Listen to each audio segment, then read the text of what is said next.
Bom, vamos falar do fundo exclusivo fechado, que é aquela estrutura bastante utilizada pelos multimilionários. Muita gente acha que esse tipo de estrutura vai deixar de existir, uma vez que a partir desse ano vai começar a ter o Come Cotas, que é uma antecipação do imposto de renda, como ocorre na maioria dos fundos de investimentos em maio e novembro. E realmente era um baita benefício que deixa de existir, que não era pouca coisa. Olha só esse gráfico aqui. Aplicando 10 milhões de reais hoje, num período de 10 anos, considerando uma taxa de rentabilidade de 10% ao ano, olha só a diferença que tem de um fundo que possui Come Cotas e outro não. Estamos falando aqui de uma diferença de alguns milhões de reais, então realmente não é pouca coisa, e até por isso que alguns investidores estão revendo suas estruturas e migrando para outros investimentos, como por exemplo a previdência privada, que já não tem o Come Cotas, depois de 10 anos, na tabela regressiva, o imposto é de 10%, sem contar também nos benefícios sucessórios, de muitas vezes não pagar o TCMD, não entrar no inventário, os beneficiários recebem menos de 30 dias, etc. No entanto, dependendo do caso, pode ser que ainda faça sentido ter um fundo exclusivo fechado,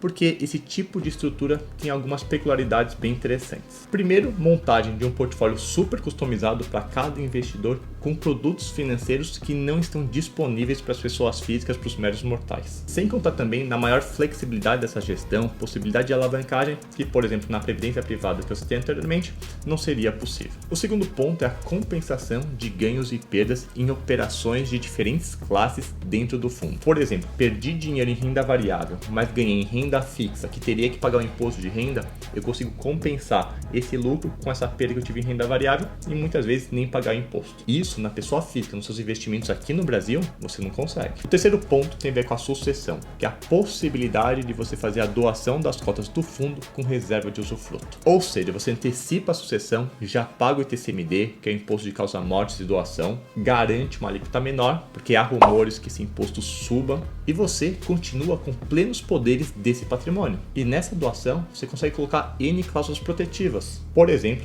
desse patrimônio que foi doado em vida, do beneficiário não se comunicar com o de um cônjuge em um eventual divórcio, ou então que esse patrimônio não possa servir como garantia em alguma operação de crédito. E também é possível colocar cláusulas de reversão. Isso daqui é mais para caso o herdeiro venha a falecer antes do titular desse patrimônio. Sei que é bastante improvável isso, mas é importante se proteger. Se isso ocorrer, o patrimônio acaba voltando automaticamente para o dono sem passar por inventário. Então, como resumo da ópera, acredito eu que o fundo exclusivo fechado perdeu uma baita vantagem, que era a isenção do Come Cotas, mas não é por isso que vai deixar de existir. Dependendo do caso, do tamanho do investidor, de suas necessidades, pode ser que ainda faça sentido. E não só esse tipo de estrutura, mas também previdência privada, carteira administrada de ativos isentos de imposto de renda.